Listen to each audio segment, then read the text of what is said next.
సౌందర్య గారు ఉన్నప్పుడు మనకు లోపం ఏంటి? Thank you. Thank you. లోకంలో ఉండే 7వ అద్భుతం తాజ్మహల్. ఇక్కడ జరగబోయేది 8వది. అదేంటి? జయశ్రీ మనసు మారటం.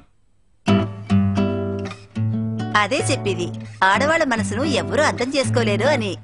కానీ ఒక విషయం, జయశ్రీని 2 రోజుల తర్వాతే మీ ఆశ్రమానికి పంపిస్తాను. మీరు ఎంత చెప్తే అంతే. అవసరమైతే సౌందర్య అక్కయ్య కూడా ఇక్కడే ఉంటారు కదక్కా? ఉండనివ్వండి, పాత వైన్కే కిక్కెక్కువ.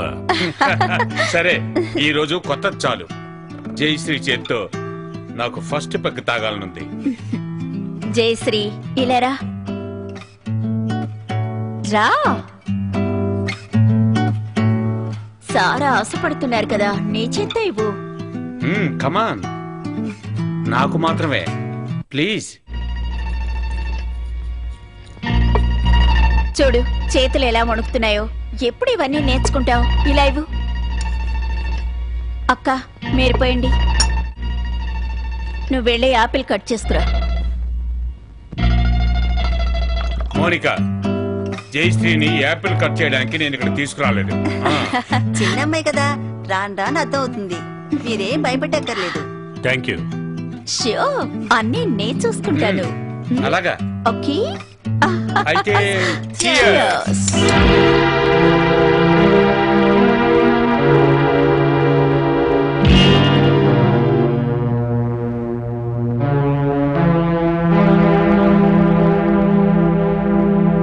హాయ్ జయశ్రీ, ఒక పెగ్గు తాగు. అయ్యో నాకొద్దు. ఎందుకలా మొండి పట్టుబడుతున్నావు? మోహన్ గారి మనసుకు నచ్చావంటే నువ్వు గొప్పదాని అవుతావు. అది నాకు తెలుసు. నేను ఒక మాట అడగనా?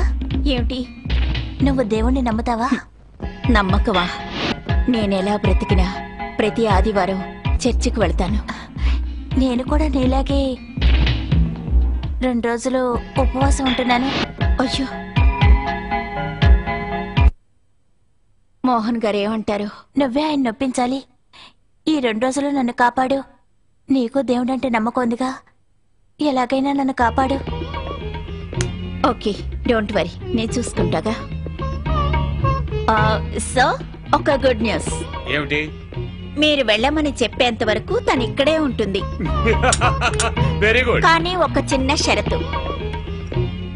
జయశ్రీ ఈ రోజు ఉపవాసం ఉంది, అందువల్ల తనని డిస్టర్బ్ చేయకు ప్లీజ్. నాన్సెన్స్. డిన్నర్ తయారు చేసి పస్తుండారా? నో డార్లింగ్, నేను మీ పక్కనుండగా మీరెందుకు పస్తుండటం? అది మాత్రమే కాదు, మీరు వెళ్ళమని చెప్పేంత వరకు జయశ్రీ ఇక్కడే ఉంటుంది కదా జయశ్రీ?